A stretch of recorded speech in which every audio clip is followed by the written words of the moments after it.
Welcome to Live Action Star Wars. I'm James. I'm Ralph. And today we are talking about Light and Magic Episode 5, the penultimate part, and it's called Morfing. Now, in the title of the episode, it's spelled Morphing. And I gotta think that Dennis Mirren hates that. Is in the episode itself? The episode title is spelt with a PH, despite the fact just that not the Disney Plus. No, I mean, is it not on Disney Plus? I'm pretty sure on Disney Plus it's spelt with the PH. But then I spelled it on ours with the F because I think that's what it said on Disney Plus. But is the title card in the thing a PH? I think on the app, I'm pretty sure it's with a PH. Right. And the reason you look it up is because Dennis Mirren in the episode makes a whole point of when they were discussing it, they were like, no, we called the transformation sort of process morphing. And now everyone since then, and even the dictionary is wrong, and everyone spells it with a PH, but we want to. Well, maybe that's the thing. Maybe that's the joke. Yeah. I know on Disney Plus it's listed with an F because that's what I made the title card for this. Yep. So while you look it up, but is it in the movie? Did you look at the title card? Let me see. Here, I'll say hi to the folks while you look it up. Yeah. Sarah's here. We're here. That's nice. Scott D, Mark Bibbert, Vactor, how's it going, Vactor? I just did some stuff for him. And Lucha Johnny. Oh, and last but not least, StreamYard is always here every week. Our most loyal rarely gets messed. Yeah. Always the first one to leave a comment. Yeah. This example thing. Oh, Stevie's here. But I knew that, but she just didn't say hi. Hi. So yeah, morphing.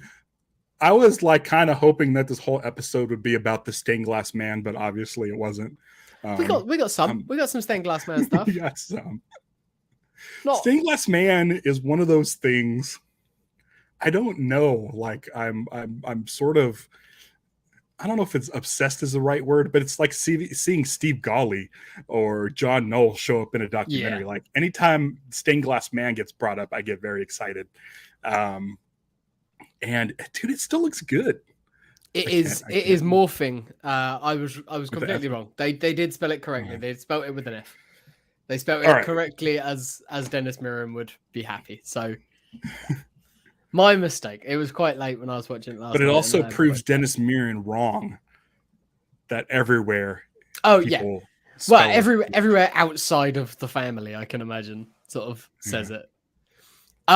This was really a showcase episode for Mirren, I thought. There was a lot of interesting things where he was one of the OG guys who was able to adapt and change and roll with the times and was excited to.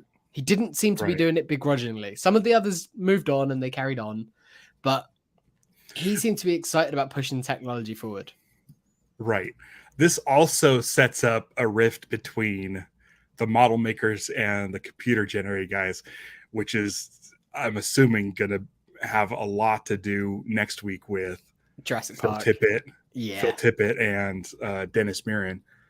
Who we've talked about. They talked about their close relationship before. Yeah, they're brothers basically. It's super cute, their relationship. And we talked about it at the end of last week's episode, how we thought maybe we would get some Jurassic Park in this one and it would be teased out and left with the prequels on the horizon or the special editions. No, this was all the late 80s, early 90s, pre-Jurassic Park. It was all the digital stuff with James Cameron and the morphing effects. So we got so here's the thing. Steven Spielberg was working on Schindler's List and couldn't deal with a lot of the post-production for Jurassic Park. And so that, from what I understand, fell in the lap of George Lucas. Okay, George Lucas apparently got essentially Jurassic Park, maybe a rough cut or something, and worked with ILM and worked with the editors to complete Jurassic Park. And I know in Jurassic Park, George Lucas has top of the bill thanks to George Lucas. and I feel he just sort of took over that production. Shadow post-production directed. Yeah. I'd love to see what that's all about, because I'm sure George Lucas was in the edit bay with ILM and Dennis Muren and trying to figure that shit out. But with Jurassic Park, we know that Jurassic Park is sort of the floodgate that reopened Star Wars.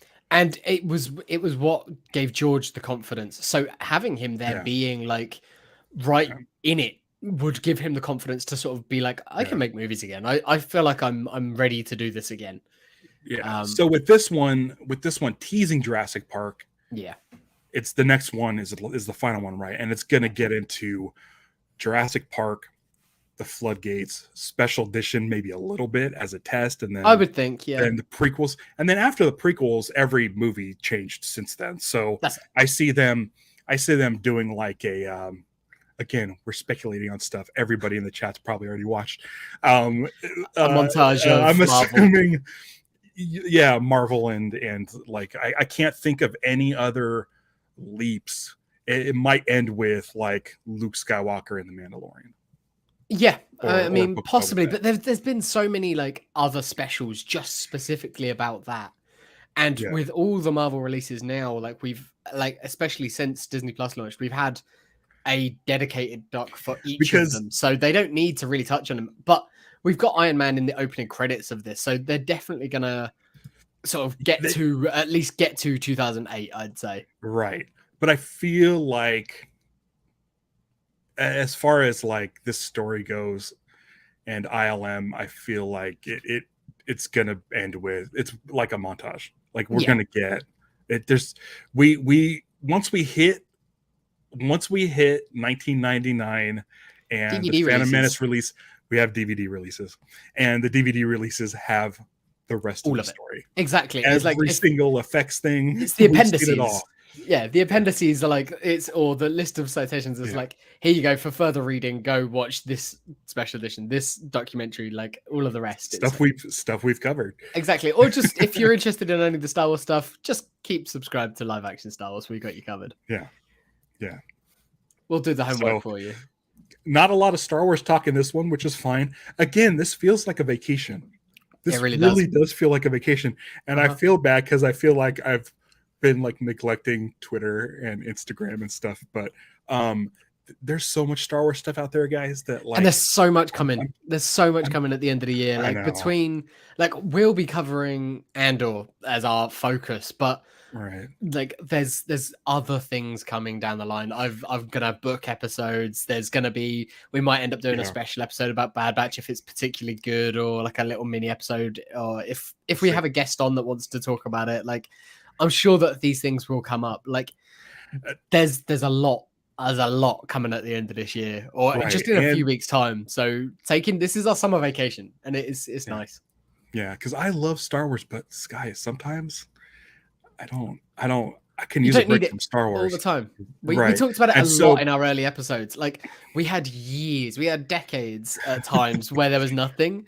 So now having it constant is great, but it's almost like I need a breather. Like I've enjoyed these couple of months where I haven't had a Star Wars book to read. Like since finishing Shadow of the Sith, like I've been reading other things, and it's nice to get away from that galaxy far, far away for just a little while. I'm assuming that after Andor happens, that's when we're going to get the Bad Batch, and that might be nice to go back to our bi-weekly schedule. I mean, to take another break, but also I have a hunch that's kind of the time period that Invincible season 1 landed. That seems about right. So it will be bi-weekly for here, but we'll still be podcasting weekly. Yeah. So I'm kind of, if that's the way it happens, that's great. That's ideal. Great. Yeah. We can do some real easy live action Star Wars, do some data link episodes where we don't even have to watch anything or they're going to make it really easy on us. Yeah, really will. Because Andor's 12 weeks? Yeah. Of getting it won't be 12 weeks because we got 3 in 1. So it'll be 9 weeks. So it'll be like 2.5 months of me getting up at 5:30 watching an episode, and not jumping on maybe the not feet, every week. but If there's going to be some weeks in there where we might have guests that want to do a little bit later, so we can do it a little bit more on your schedule. I mean, my schedule Is has getting to be up at 5:30. Yeah, us just to be able to get online. I don't want to watch it without Stevie. Yeah, of course. It's not fun. I think there was one episode of Obi-Wan I watched without Stevie when we had a later start, and I was just like, this isn't fun. It's not as I know what you mean. It's not fun. Yeah. It's I'm listening to a podcast now where the last couple episodes have been sort of a real bummer, and someone that I really like has been kind of a bummer and a little bit sour on the movies they're covering. Oh no. And I'm like, I have a feeling, because this person's a new father, that he's watching the stuff on his own, and it's not the kind of movies that are enjoyed on no you own. Need so there are definitely certain things that are better with other people. Yeah. And I know for you watch them at work, I think. It depends on my schedule. I watch, if it's a new thing, like I'll watch it at home, and then if I'm doing a rewatch, I might sort of chuck it on. But that's like watching it work is like, oh, at least I don't have to work, this is great. You know, I know what you're talking about. I'm always working. Yeah. No, it's only like as and when, and that's the sort of stuff. Like these documentaries have been great for that, because I don't mind if I have to pause it and do stuff. Like I can do that and jump back in. But if I'm watching, say, like Andor, I want to be focused on that. So that would be definitely watching it before we record the podcast, taking some notes and all of that, which I'm looking forward to. But this has been a nice summer vacation. It really has. Like if they could do something like this like once a year, that'd be great. That'd be awesome. Because it's like not Star Wars specific. No. Like sure, the first like 3 episodes were, but it wasn't about it wasn't watching the movie. It's like give us one next year on Skywalker Sound. Like just go through the departments. Give us one of these for each. Or even when they've done the music. Even when they had I think it was like last September that Star Wars Visions came out, wasn't it? Sometime around then. It was like we didn't cover it, but you still haven't seen it. I've watched one. I still watched one. I should watch those. The first one is probably my favorite. I don't know. I'd need to get back to him. But I like that as well, because it's like there's Star Wars content there, but I don't feel the urgency that I need to watch it immediately. I don't mind about getting spoiled and things like that. Also, anytime I could watch, I mean, not that this show's a burden, but like when I watch stuff, it feels like homework. Because I'm taking notes and stuff. I haven't taken any notes. I didn't take any notes for this episode. That's Light and Magic, but it's one of those things where I feel obligated to not be sour on something, to find the positivity in things. And so I'm sitting there like thinking while I'm watching, what do I want to talk about? And so like when I watch Bad Batch, I just don't want to take notes. Yeah, exactly. I'm the same. I'd rather just watch and enjoy that as like almost like Saturday morning cartoons. And then the thing with like live action is I'm so excited about it. I'll sit there and watch it and be excited and not need to take notes and still be able to talk about the positive stuff. Like it's weird. My level of excitement, it's the reason why this is live action Star Wars, because my level of excitement for a new Star Wars thing is like through the roof when it comes to live action. Like seeing Star Destroyers, seeing new planets and new weapons and new lightsabers, it's like that's exciting to me. Going back to Coruscant, seeing the Senate and things like that. It's, love it. But what's funny is that last Andor trailer came out, it was so good, and then I was like, I don't think we have time to cover it, or we could, but we never did. And then I'm like we're okay where it is. It's so funny hearing different people's takes on that last trailer specifically, because I've heard a lot of people say I've watched it 50 times. Like I watch it on a repeat, and like I'll put it on and I'll watch it like 15 times in one sitting, and I'm like, I think I've watched it twice, and I'm like, I loved it. I thought it was an amazing trailer. I don't want to pour over it again and again and again, because I know that we're going to do that every week for the next 9 weeks when it starts. So I'd rather just go, cool, that's done its job. It's got me hyped up even more so for it. Now I can take a break for a few weeks essentially, and then dive into it fresh. I feel like Also with Andor, it's kind of an open book. There's nothing really sort of tied to this other than like Mon Mothma is there, but she is not in the prequels. So everything's really tied to Rogue One. Mm-hmm. So there's no speculating. And you just kind of like, I don't know really anything about the story. The only thing that sucks is I know how he dies. And and we know that like Mon Mothma lives and like leads the rebellion. We know like things that we've seen. But I think like Saw Gerrera is the only character that's really has a sort of a more rich history. I mean, I'm sure there's Andor and Mon Mothma stuff in the books, but it's one of those things where I'm like, I don't really need to speculate on any of these shots. I kind of love that. But I think because I was going to say let's just not do trailer stuff before, but I have a feeling when the Ahsoka trailer drops, oh yeah, I want to pour over that. I already do from the leaks from Comic-Con. Like I'm excited. Ahsoka, do we know if Ahsoka takes place after Rebels? Yeah, and after Mandalorian. It's set Mandalorian time frame. Like it's set in the time frame of Mando. So what's great about that is we don't know anybody's fate. Nice. This is what I want. Just move forward in this timeline. It doesn't have to necessarily be post Rise of Skywalker, but I love this. By all accounts, First Order. By all accounts, they cancelled the animated Rebels follow-up because the plot that they were going to do in that, or at least big swaths of it, are being used for the Ahsoka series. Ooh, that's awesome. So presumably Thrawn and Ezra and all of that stuff. And for those of you who are here for just live action, Ralph recommends the animated series Rebels. Absolutely. Everyone, like, that is hands down my favorite Star Wars animated. Yeah. It's great. It's such a perfect tight 4-season arc. Like it's really, really good. Yeah. And we haven't seen live action Zeb yet. No. We got the back of Hera, didn't we, in that sort of Comic-Con leak. We know that Sabine's going to be there. But yeah, no Zeb or Callus. Are they just off being totally hetero roommates, or are they going to get into the fight? Or let's see. I'm curious. Callus was the Imperial officer, right? Mm-hmm. Who became the new Fulcrum. What if they just cast? Because I think it was who I can't think of the name now. Oh man, the actor that portrayed him he was in the Kinky Boots movie.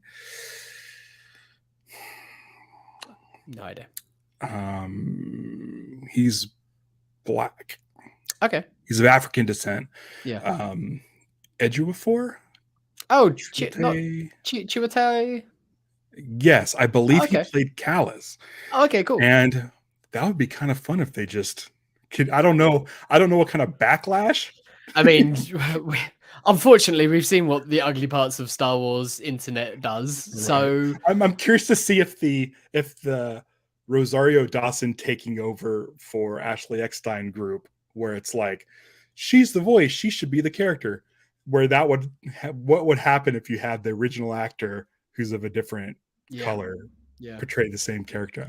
It would be a fun thing to just and it's very much a hey, it's me, it doesn't matter, let's just keep moving. Oh, it was David Oelio. Oh, okay. Still awesome though. Yeah.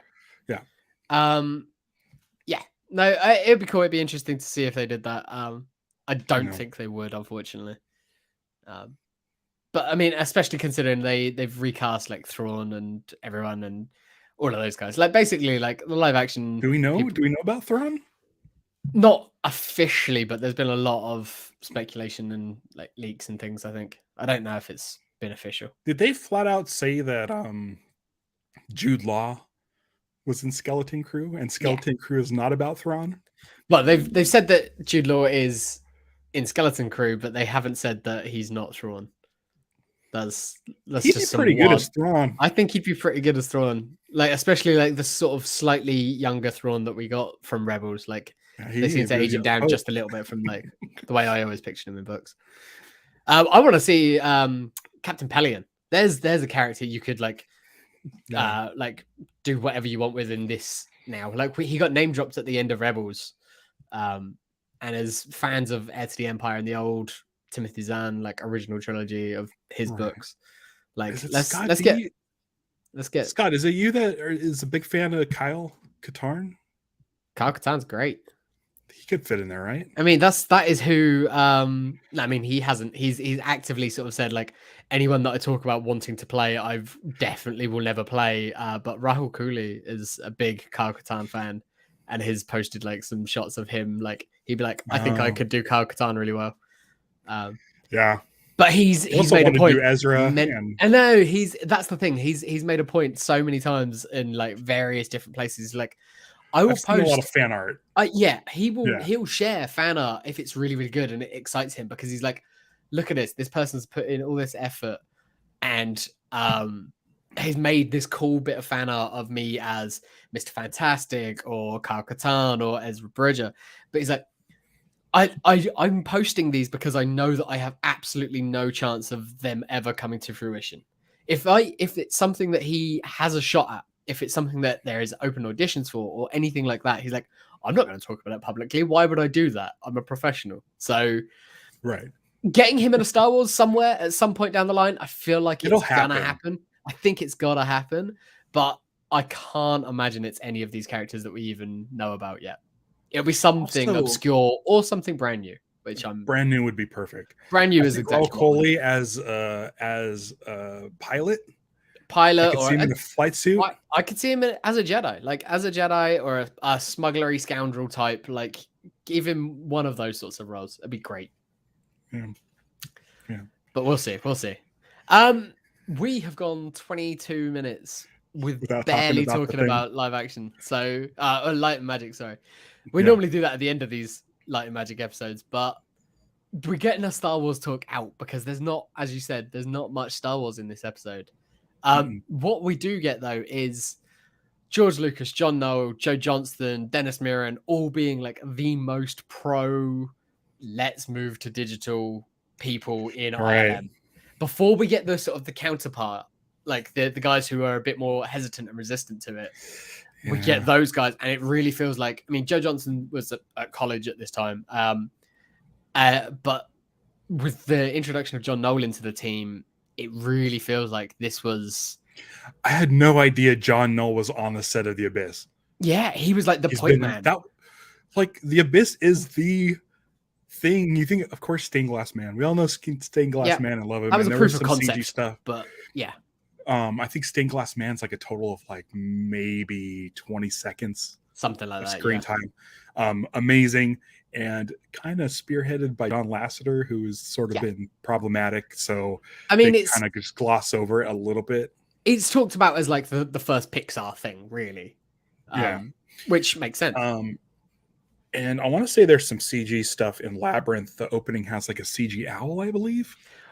Again, Lucas was on set for some of Labyrinth, and he headhunted, who was it? Gene Bolt? Yeah, from the model shop, who then brought over to ILM to work in the model shop. To work on Willow. I love Willow so much. Never seen Willow all the way through. Or if I have, I was a young kid and don't remember it. So I'm happy for everyone getting excited for the new series. It sort of means nothing for me. Are you into fantasy and stuff? Like, I'm not really. I like the Lord of the Rings movies, but I don't have any sort of. I don't know. It's so specific with fantasy stuff for me. Like I enjoy it when I can get into a world, but I find fantasy worlds a lot harder to sort of buy into and get into because I don't know. I like knowing sort of the rules of the world, like the rules of like what the magic is in that world, like all of that sort of stuff. The world building. I mean, give it a shot. It's on Disney Plus. I really like it. It's one of my favorites. Yeah. But it definitely has that Ewok adventure sort of vibe to it. But I mean, man, the more I watch it, the more I love it. And just seeing ILM in like 1987, like dark times, 10 years after Star Wars, where they came, like where they ended up, and it's kind of astounding. And I mean, Warwick Davis, he's Yeah. so great. Only 17 years old in that movie. Crazy. Yeah. Val Kilmer is at the height of his he's Val Kilmer, really. Like it's his like same year as Top Gun, I think. Yeah. And he's doing a great version of Han Solo in that movie. Yeah. Han Solo, you're like, oh, he's a jerk, but he's cool and whatever. Mad Mardigan, he's cool, but also you don't know if he's gonna like turn on you like any second. Cool. He's really, dude, give it a shot. I'll give it a shot. Even if you do like 2 viewings, like do one half one night and then the second half like another time. I thought you meant like, watch it twice. Sitting. No. You watch it twice. Trust me, you watch it twice. But that morphing scene, and you see the clips on the documentary. The way they did it was nuts, and it looked amazing. Really was the bridge movie, because you had a lot of it as practical, and they made all of the individual like sections of that morph, that transformation, but then it was the in between bits were all done digitally, and that was sort of what was the proof of concept for what they could do moving forward. My favorite thing is sort of Ron Howard's approach versus James Cameron. Ron Howard's like, I don't know, if you say you can do it, go for it. I don't know, whatever, sure. Yeah. Like he didn't care. He wasn't precious about Willow. James Cameron was like, I know if you can't do this, we're not doing this film. Yeah.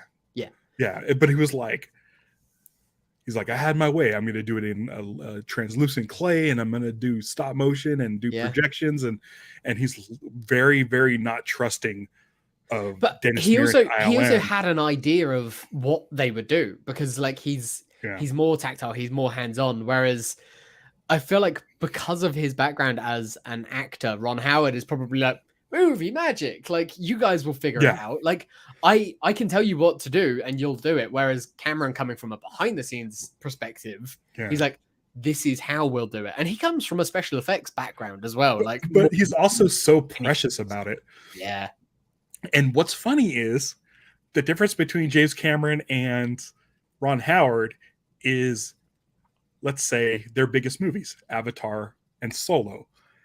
And just the energy behind both of those, like Avatar, which is fine, and it's a took years to make, and now 15 years to it's like a 3 and however many long hour like demo thing that just was like, it's like feels very self pleasuring.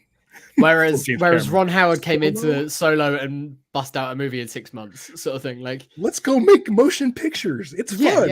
It's Star Wars, and you see that in this documentary between their interactions with ILM, and Ron Howard just saying, I don't know how they did it, and they did it, and I said, oh wow. Yeah, that's cool. Thanks, guys.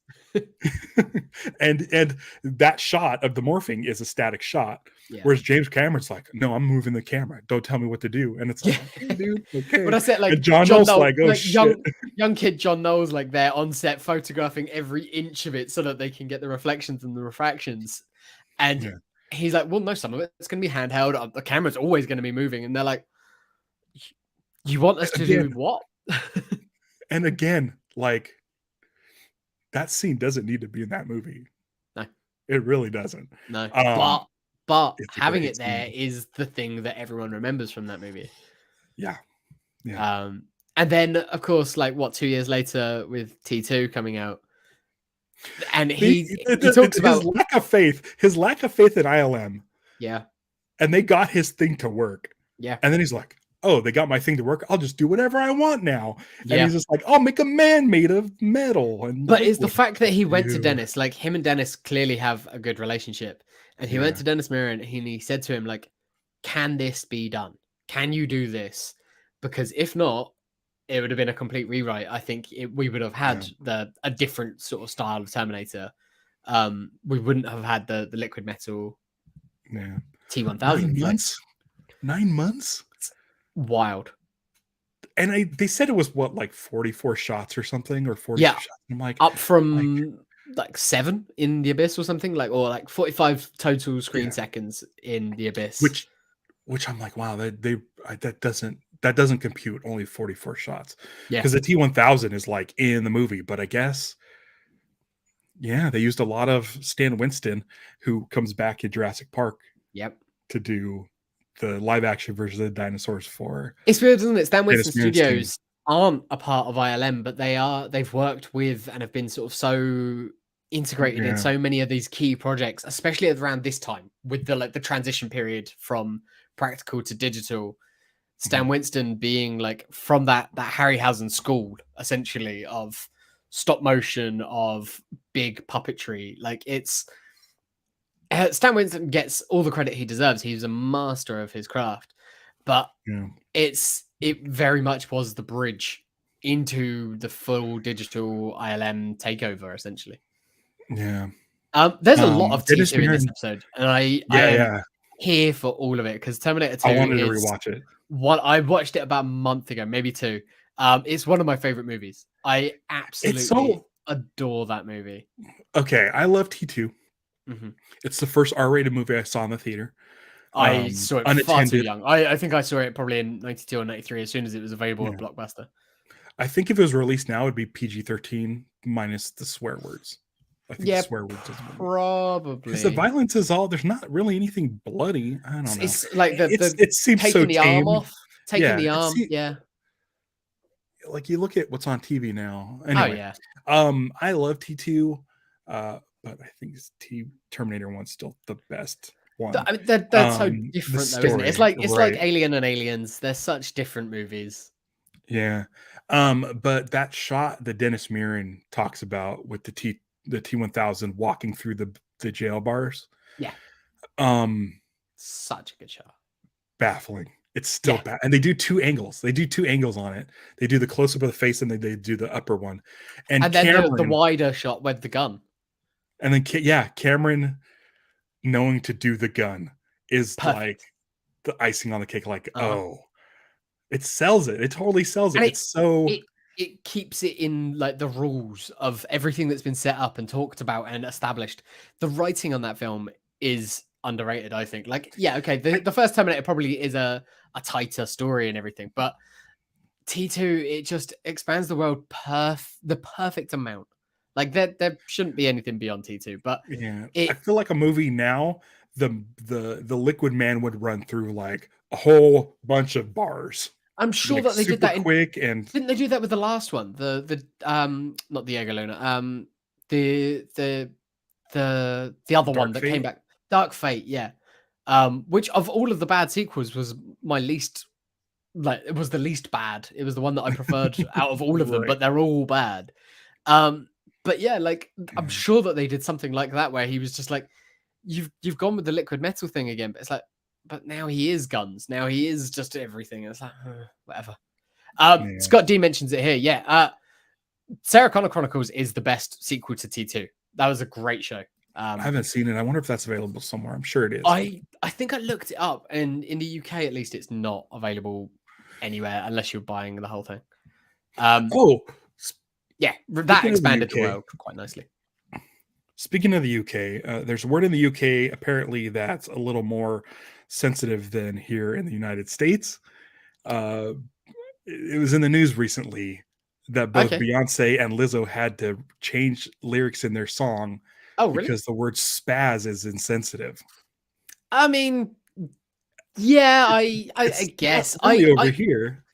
I heard it in this. In it's insensitive in the same way that a lot of things are. It's context, I think. Whereas this, where Right. the guy had sort of nicknamed himself, he was referring to himself as Spaz Williams, like that. Fine, but you know, I was curious it. about that because it's like been in the news lately, like the past couple months. Oh, I missed it And completely. yeah, so Lizzo has the word spaz in her Yeah. one of her lyrics and changed it due to sensitivity. And I was like, that's weird. I never thought of that as an insensitive word, but apparently it is over in more so in England. Over I here, mean, no more so than things that are still said in songs quite yeah, often throughout. But I don't know. It's The best. the same with anything. Like if you're offended by it, okay, no one's ever going to take that away from you. But if you're not, then you're not, and it's not going to bother you, and you're not even going to notice it. But it's just as your shirt says, be kind to people. If someone feels hurt by it, then don't use it around them. Like it's easy. Yeah. It's easy to not do that thing. I just didn't know if there's something we shouldn't say here. I think in reference to Spaz Williams, the model shop, not model shop, the guy from ILM, who was, what was he? He was, I've got him listed here as CG dude, digital biker dude, and then Mark DePay as digital wielder dude, because they were both weird, wild characters. They were great. But yeah, Spaz Williams is great. I love that they turned the old office where they developed Edidroid into a party room. The pit. And Spaz saying, yeah, George was all excited because, or mentioned that, oh, this is where we created Edidroid. And then cutting to George Lucas. Just Spaz is bit different. Yeah, and just like shakes it. Like, I need more on that relationship. I need either like a one-on-one sit-down conversation between the both of them, or just a deep dive documentary on these two, because you could tell Spaz on George and George on Spaz. Like, because Spaz seemed like the cool guy that came out of Vietnam, and George was kind of like the sort of dorky guy. Yeah. And so, like, they're two different guys, but George is like, this is the dude that created the spoilers. He created the T-Rex, and he created the T-Rex on his own. Yeah, they had essentially, because they showed this at the panel.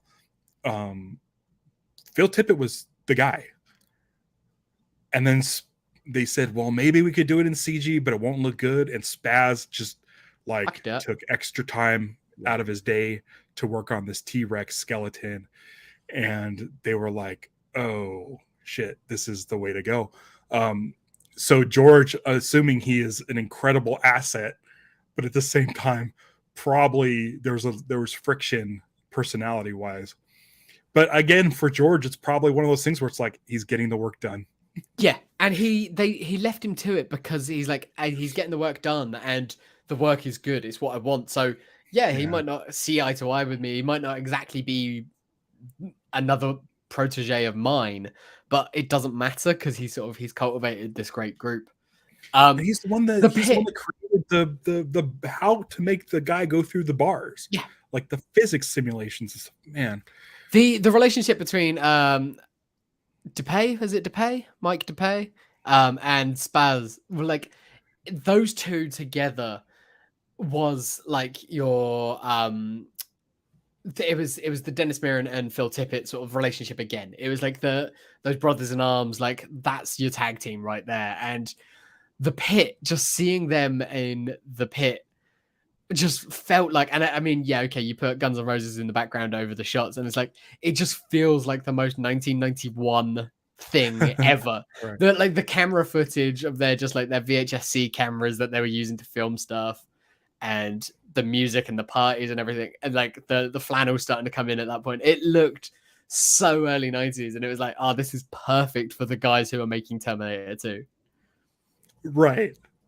It's right. Absolutely ideal. It's like, it's just everyone coming together at the right place at the right time. Up here, we missed it. Mark mentioned loving seeing Robert Patrick in his tighty whities. Like, in some of those behind the scenes shots, like he's wearing like the classic Nine Inch Nails t-shirt as well. It's like everyone involved was like of that time. It was perfect. It's great. I thought Robert Patrick looked intimidating just with those lines on his body. Yeah, like he looked like just turn that into some sort of a villain. Just Robert Patrick is such an unsung hero. Like, I was watching an episode of Avatar last week, I think, and he does one of the voices in that, and it was just like, oh yeah, that is Robert Patrick, isn't it? And it's like, he's so good. And I know that he does a lot of the trashy sort of CBS shows now, like whatever. Well, have you seen Peacemaker? I was in Peacemaker as well. Do he plays John Cena's dad? Oh, that's dude, great. You gotta watch Peacemaker. I planning to. 100%. I really want to. I do You want will to. love it. Yeah. Peacemaker. You've mentioned it a couple of times. Like, I liked the Suicide Squad. I think James Gunn did an amazing job. It's super entertaining. But dude, Peacemaker is a whole nother level. Peacemaker is phenomenal. And Robert Patrick plays. The first season's done, right? It's all wrapped up. The first season's done. Yeah. Cool. Mm-hmm. All right, that'll make it easy. It's like 8 episodes. Yeah. Something like that. It's not a very long season. And Robert Patrick essentially plays a white supremacist superhero that's also Peacemaker's dad. So similar to what's his name in The Boys, like, I guess. I haven't seen The Boys. Okay, yeah. I'll watch The Boys. You watch Peacemaker. We'll get back. I mean, you don't have to watch The Boys. Like, people bang on about The Boys. It was one of those. You know why I want to watch The Boys is so I can watch the animated. Okay, shorts. yeah, fair enough. I watched it because other people were watching it. I never liked the comic. It was just not for me. It was big. It was big. Garth Ennis. Yeah, it was Ennis. It was big when I was at the shop. I never liked the comic book guys who were like edgy. Like, I'm gonna do it edgy. Like Mark Millar. Like, I liked the first run of Kick-Ass. No, I didn't. No, I didn't like the first run of Kick-Ass. I like the movie. I like the movie. I thought the movie was fun. The book drove me up the wall. The book was he gets his ass handed to him in the first issue or the second issue. I'm like, that's great. And then I'm like, this is going to be all about this recovery and bouncing back. And he bounces back and gets his ass kicked again. I'm like, I'm done. I don't need to keep seeing this. Mark Millar just is always rubbed me the wrong way. It just seems like a douchebag. And I don't know, but he just tries really hard to be edgy. And he screams like he's trying too hard. And now all he does is write comics to... Yeah. That's what I like about...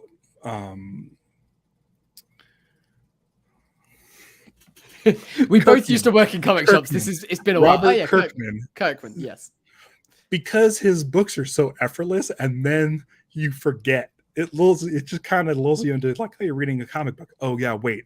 There's horrible stuff that could happen. Jason Aaron is a similar sort of way as well. Like you read what's it called? Scalped.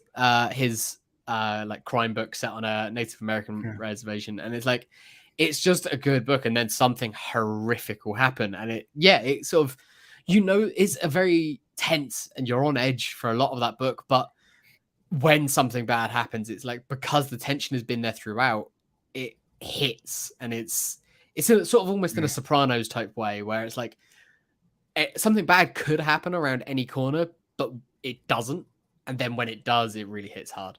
There's, I don't know. I think Ennis did a lot of good work and does probably still a lot of good work, but was never someone that I was like, must read everything Ennis does. Like a lot of people do. I don't like when every character is edgy. Yeah. But that's our like little comic book aside there as well. We're getting well off. Yeah, Jeremy Kelly says they cover quite a bit about Spaz in his creation of T-Rex in the Netflix series, The Movies That Made Us, about Jurassic Park. That's where I got a lot of this information. Maybe they didn't show it at the panel, but I definitely remember seeing. I think in the toy or in the Movies That Made Us, they also used that shot of him walking towards ILM with his leather jacket. Probably. I mean, it's quite an iconic shot. There was a shot. Spaz was an interesting one because, like, he talks about being in the military, but he wasn't in the army, and then like seeing some stuff and them sort of saying, like, can you talk about your time in the army? He's like, I was never in the army. He's like, can you talk about what you were in? And he thinks about it. He's like, no.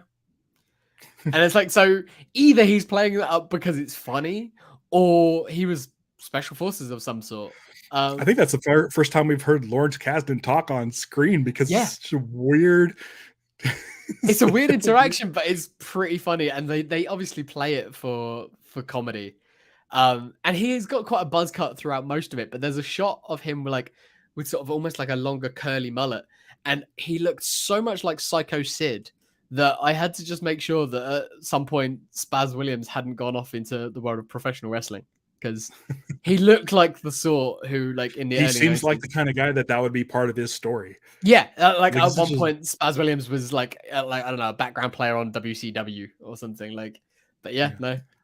Is the Dinobot Slag, is that a Slag is thing? Is like that a word? a slut. Basically, it's slut Okay. shaming sort of word that people use. But yeah, I think slug is a good name for a slug is a good Dinobot. name. Yeah, it makes more sense. Slag, though, if it's a robot and it's slag metal and things like that, it works. Yeah. They change names all the time. Sometimes I'm like, yep, no, probably for the best. And other times I'm, whatever, don't worry. But hey, if it offends someone, it offends someone. You can't take that away from them. Talk about Doug Chang. Doug Chang, yeah, coming in. Again, similar story to John Knoll, I found, where he's like, these things changed my life. And also Alan Poon, when she came in, like, again, similar story. Like, we're of that generation now where these kids saw Star Wars and it made them go, I want to do this. And then 10 years later, they are doing that. They're there making it. And in her story, like, giving up her life and moving away from, moving from Hong Kong to London to study, meeting her husband, like, seemed very devoted and seemed like she was like, I've got to go do my thing. He wanted to do his thing. Amicably split, but also it was quite heartbreaking because, like, it seemed like there was no love lost there, sort of thing. Like, it was, they were still very much she in still love, seemed very much bummed about it. Yeah, like, it's a shame that it had to go that way, but also it had to go that way because she needed to do that. And I got a lot of respect for it because that's a hard decision, but also, not giving up on your dreams for someone else it takes a lot. So fair play to her for doing it. She seemed like she found her family. Cool. Again, she found her people. That's the best part. So yeah. I love that Doug Chang, when he first goes to ILM, was excited to see Steve Golly, and I was like, "Yay, Steve Golly fans!" Steve Golly and Dennis Mirren as well. He's like, "Wow, you really do live up to your stature." And I think I mentioned it in the first episode. Like, when I got to meet Dennis Mirren very, very briefly at Celebration in 2005, I was the same way. I was like, "Wow, you really are a big dude." Like, he's just very, very tall. He's a very long man. I saw him on the stage at Celebration, but it's from that distance, it's hard to tell. Yeah. But yeah, I've never really met any of these guys. Because I've only been to one Celebration, and I've walked past John Knoll in a hallway, and I got to shake Dennis Mirren's hand. That was it. Out of these guys, was it a hallway at a convention? Yeah. It was either that. I think it might have been the following Celebration. It's not like, it wasn't like a random encounter where you. No. Unfortunately, not. That was my Kenny Baker. That was my Kenny Baker story. Was meeting, and Sam Jackson, meeting them both on planes. But yeah, I saw Kenny Baker at Comic-Con once, and of course he's behind the thing selling autographs and stuff, and I'm like, I don't want to buy autographs. But I saw him outside of his booth, and I shook his hand because that's cool. It was my shot to do it without spending money in his hand. But it's also nicer. I feel like it's nicer because it's like, hey, I recognize you, not because you've got a name plaque there. It's like, because I know who you are. The convention time's tough because, like, if I were to see John Knoll in any hallway, I'd be like, oh my gosh, I'd say hi and have a bit of a conversation. But at a convention setting, you're like, this guy's been fucking bothered all weekend long. And the reason I didn't sort of try and stop him then was like, he's probably on his way to or from somewhere. Like, he doesn't want to be like doing this. He doesn't want this constant interaction. It's nice for them. We've said it, like, they can have at least a level of anonymity as opposed to like the front of camera people. Yeah, there was a Comic-Con where me and my friend were in an elevator with John Noble. And the most I could muster up was a nod and a smile, like I don't. It's an elevator. Like he's not Yeah. going anywhere. But I was just like, But that's it makes this it guy. worse, doesn't it? Because it's like they're trapped. Yeah.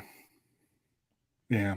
Yeah. Um, Doug Chang's great. I could listen to Doug Chang Chang. talk That about things, just anything, because he's just so soothing. Like he is an ASMR human. yeah, we got into the Doug Chang panel celebration, and just hearing that same voice I've heard on countless DVD documentaries, and hearing him talk about like new things, like him designing the Razor Crest and the Naboo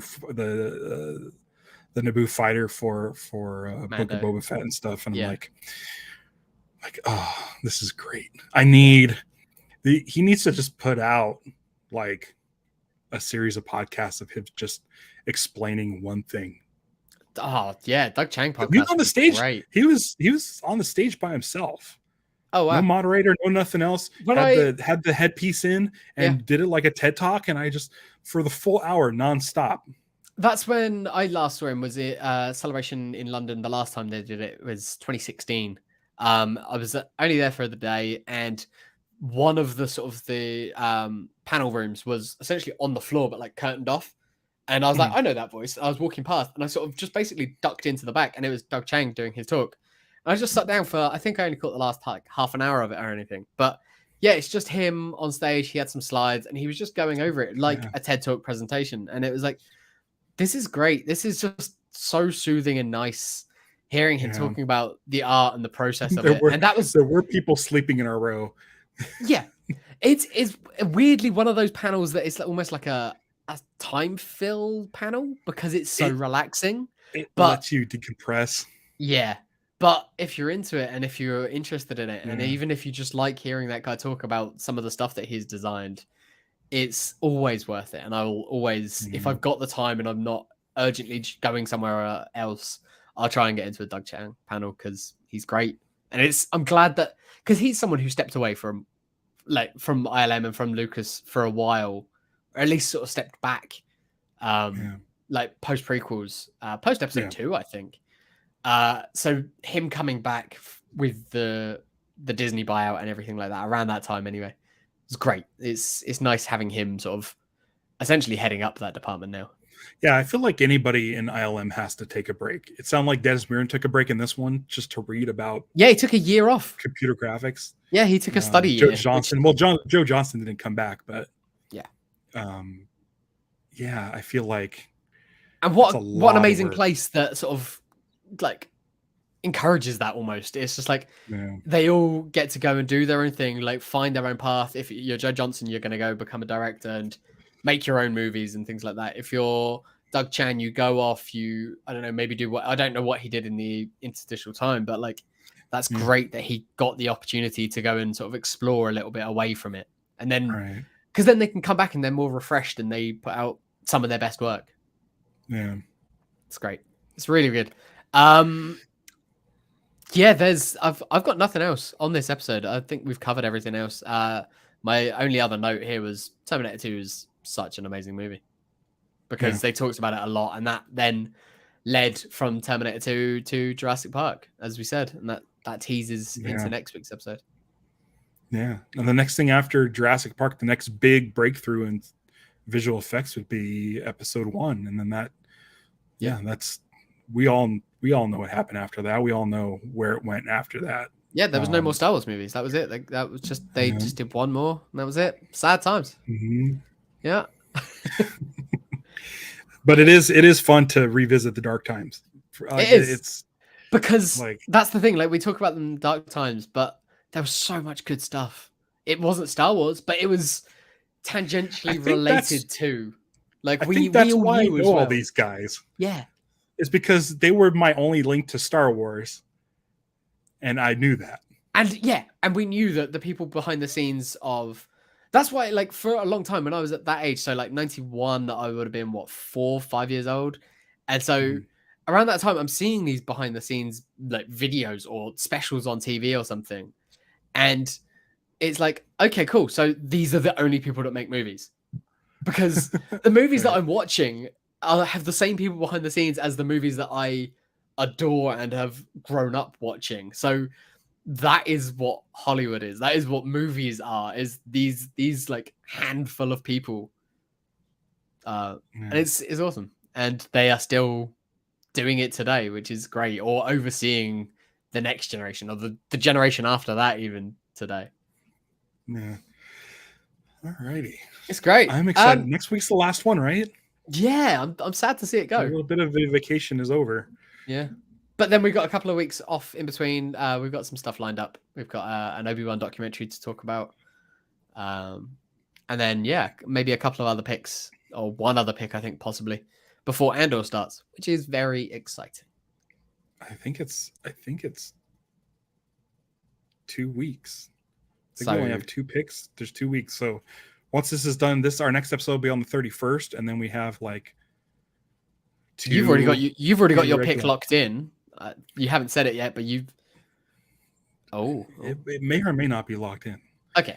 There's some irons in the fire. So the week of my pick is a little bit up in the air. So we'll see. Interesting. We'll see. Okay. We'll see. But Ralph's got a pick, and yeah, I think I know what I'm probably going to choose.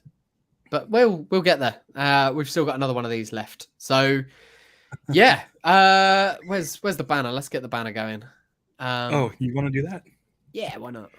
I already have open the video clip section. Okay, I got it.